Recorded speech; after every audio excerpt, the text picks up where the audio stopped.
My wife and I have been together for 3 years. I have a daughter from my previous marriage. She's 14. I also have a stepson who tends to be rude at times but civil enough around adults. He's 16. He and his stepsister get along well. No arguing. No yelling, even better than most siblings I know, which is great, and it's quite a relief to see them loving and respecting each other. We have 2 bathrooms in the house. My daughter only uses the smaller one, since it's always available, unlike the main bathroom that me, my stepson and wife often use.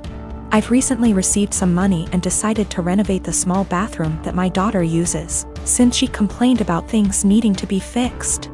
I started the renovation 2 days ago, while my daughter uses the main bathroom as an alternative. There were no issues until my wife pulled me aside saying my daughter's been leaving period products inside the bathroom, and it wasn't right 'cause my stepson would see them. I asked my wife for more clarification, and turns out my daughter gets rid of her used pads by putting them in the trash can inside the bathroom. I told my wife there was nothing wrong with that, so what's the problem? She gave me a look, called me an ignorant, then dropped it. This morning she looked upset and told me my stepson went inside the bathroom after my daughter got out, and probably saw her used pads in the bathroom. I asked if she meant the trash can, and it was confirmed. She then proceeded to tell me to ask my daughter to stop using the main bathroom even though the small one is still in the process of being renovated. I absolutely lost my shit and told her she was making a ridiculously unreasonable demand. Told her it's my daughter's house too. Where is she supposed to go if she can't use both bathrooms? We started arguing back and forth until she said she'd talk to her, but I told her to stop it. She just kept giving me the cold shoulder for hours now, even though my stepson said nothing about this issue as she claims it to be. My wife said she was trying to be a parent, but I treat her as an outsider to my daughter. That's not true. I might have been harsh on her, but in my opinion she wasn't trying to parent, she was being unreasonable. I might be wrong, I just don't see her point. My wife is an incredibly private person, but that doesn't mean she can get others to follow. The trash can we have has a lid. It's a step-on trash can that doesn't require hands. My stepson isn't even aware of what his mom's talking about. He can barely look around, he always has his phone glued to his face, and he doesn't pay attention to anything. I am a 26 years old female. Me and my fiancé, he's 28, been engaged for 4 months. We're planning on having our wedding on October 18th.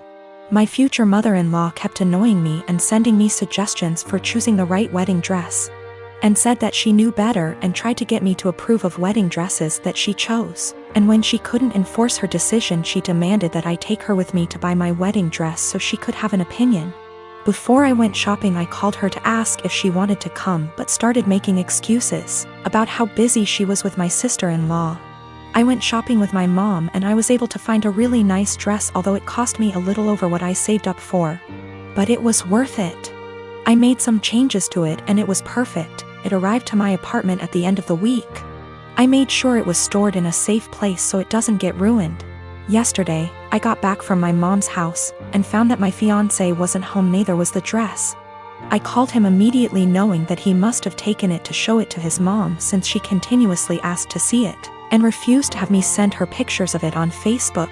I was so mad when it was confirmed that my fiancé took it to show it to his mom. He said he was gonna be home in 30 minutes. After he went to the supermarket, I waited for longer than I had to, and then when he arrived I ran to get my dress. That was buried underneath grocery bags. I took it to check on it and its zipper was broken, and the dress itself, fabric, was stretched out. I was like, what the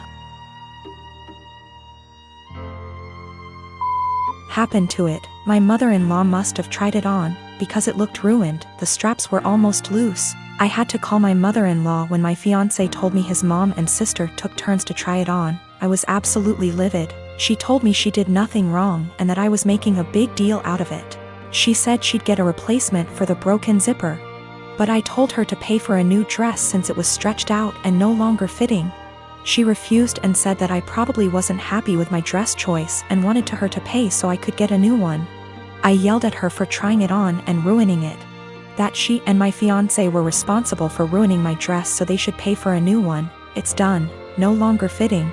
The straps are in a horrible condition. My mom said she'd pay for fixing it, but I just hate it now that someone else wore it before me. I'm mad at both of them and seriously considering postponing the wedding. I manage a team of employees in a very specialized industry. The employees are hired on 2-year contracts that are mostly automatically renewed. Salaries are fixed for the duration of the contract, but raises are negotiated at time of renewal. There are no non-competes. I have one employee, Sarah, who requested a meeting with me last week to discuss a possible raise. I informed her that it is a little early as her contract won't expire until Jan, and I would be happy to discuss it in November. She told me she would like to discuss it now as her current salary does not reflect the amount of work she is doing. So I set up a meeting with her on Friday and told her I will hear her out. To her credit, she gave well-thought-out presentation listing the average salary in her field, the extra responsibilities she had to take on, and the extra revenue she was able to generate, etc. In the end, she asked for a 19% raise to stay on. This was a substantial jump, but I thought she made some good points and, with inflation being what it is, I can sell it to the managing partner that we are locking down a good employee for 2 more years. After the presentation, I told her I will just approve the raise and talk to the managing partner about starting her new contract early. Since the only things we are changing are the salary numbers, we can have the new contract ready for her to sign by Tuesday. She seemed very surprised that I did not try to negotiate and looked a little shell-shocked that the meeting was over so quickly. So anyways, I spent the entire weekend selling the raise to the partners and harassing legal to get the documents ready. However, when I gave her the documents to sign this morning, she asked for another meeting to discuss salary. She informed me that after doing more research over the weekend, her pay is still not reflective of all the work she is doing. At this point, I got pretty annoyed and told her that we can discuss in 2 years. I thought that was the end of it, but after lunch she came to my office with 3 offers letters she received from our competitors. One in our city with a salary that is 2 to 3% higher, and 2 from other states that are 8 to 9% higher. She asks for the new salary to at least match the competitor in our city to stay. At this point I got very frustrated and told her that she is now free to work for our competitor, because her contract with us will not be renewed. She called me in and left crying, immediately telling all her coworkers that I fired her for asking for a raise, which obviously caused quite an uproar. My wife thinks that I am the because I could have just said no. She probably had the other offers for a while and was never going to actually leave. She recommended that I offer her back the new contract. Anyways, I am contemplating going back to the office tomorrow and offering Sarah her new contract again. But I just felt like the relationship between us is ruined after this whole situation. Her currently contract is negotiated 2 years ago, which is why there is a discrepancy in pay with the current offers. There are also a lot of reasons for differences in salary even within the same city. Perhaps less PTO, maybe more responsibilities, maybe they lock them in the contract for 3 years instead of 2. Which is happening more and more now. Maybe they have a non-compete, or maybe they are better. I can't say. Her contract expires Jan, so she has plenty of time left at the company if she wants to finish out.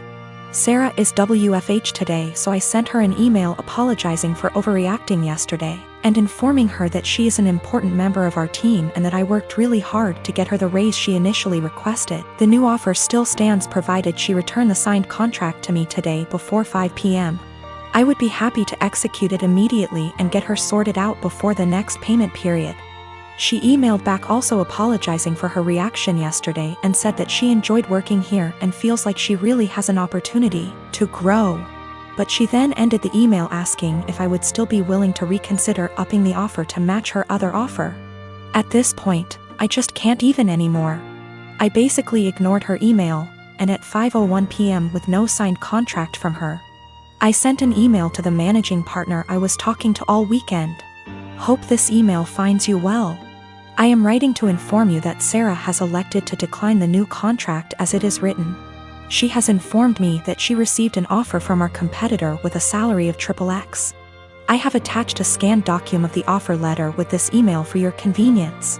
She has requested that we match that salary to retain her services as our current offer is insufficient. As of right now, her contract expires January 22nd. Please advise on the next steps. I live with my parents and my brother. It's always been a dream of my parents to adopt me and bro, our bio kids. And they had come to the decision that they want to adopt an older kid. They got matched with Jess, who is 13. Due to the current situation, she is not living with us, but we've met before and she spent a weekend with us in January. Jess, despite sometimes being sweet and kind, is very high maintenance and has a lot of anxiety and anger problems. She can go from 0 to 1,000 really quick. During her stay, she got triggered by something when we were in public. She and I went to a clothes shop and my parents were in a cafe nearby. Some guy accidentally grabbed her by her shoulder as he thought she was his daughter, and he apologized immediately and started screaming. I was the only person there, and I tried to calm her down, but she ran off. She was found, shaken, but safe, an hour later. I then got grounded as I had failed in being responsible for my sister. I said I didn't have a sister. My parents were angry about this and said that how dare I be rude about her, don't I know how much she's been through? She's had other outbursts, but none so huge in public. She can be cold and untrusting and was very clingy to my parents. I do admire her and think she's very brave, but I don't want to live with her. My parents call Jess often. I often say hi and try to be civil and supportive. But it seems like the only thing my parents can talk about is Jess and how brave she is, and she isn't even here yet. We live in a 3-bedroom house, and my parents promised to move to a bigger one later this year. Recently, my parents broke the news to me that Jess will move into my room, and I can pick whether I want to share a room with bro or Jess. I don't want to share with either. My brother is messy, loud, and is your average 9-year-old boy, and Jess has night terrors and screams the house down. And it's enough having to open my house to her, but I value my privacy a lot and don't want her in my room, which is like my special place. I was crushed. I asked if we were still moving, and my parents were like, we like this place and have no solid plan. I freaked out and was like, you guys are forgetting you have another daughter and are too excited about the shiny new one to remember that the one you have has feelings and boundaries, and if you're changing everything I've ever known, at least I deserve to be listened to. If this is how life's going to be, I don't want to have a sister. Good to note, my room is big enough to have a wall put in, and my parents considered it a few years back. I would be happy with that. They refuse, even though we can easily afford it, because it is too much effort. My parents are offended that I'm not being welcoming towards my sister. And I'm offended that the life I knew is going to be turned upside down, and I'm not going to have the thing I value most, my privacy.